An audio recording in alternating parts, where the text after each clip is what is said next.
Kasus bocah 4 tahun yang ditabrak pick-up di areal SPBU Pulukan Kecamatan Pekutatan akhirnya dilaporkan ibu korban ke polisi. Keluarga korban memilih melaporkan sopir pick-up lantaran tidak ada titik temu saat dilakukan mediasi di kantor desa setempat.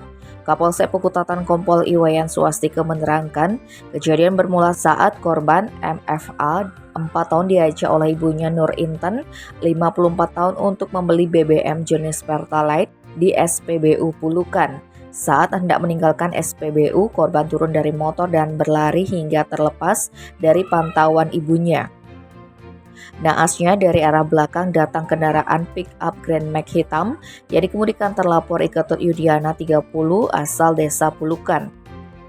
Terlapor lantas menabrak tubuh korban di area SPBU hingga jatuh dengan posisi tengadah. Korban lalu dibawa ke Puskesmas Pekutatan.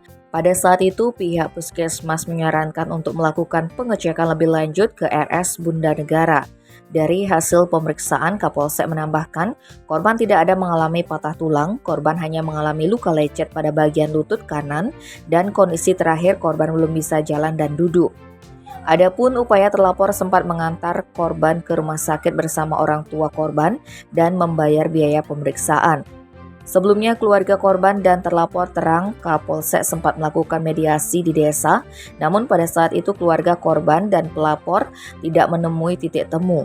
Atas kondisi itu orang tua korban melapor kejadian tersebut dan berharap terlapor dapat menanggung semua biaya pengobatan anaknya. Tim Bali Express melaporkan.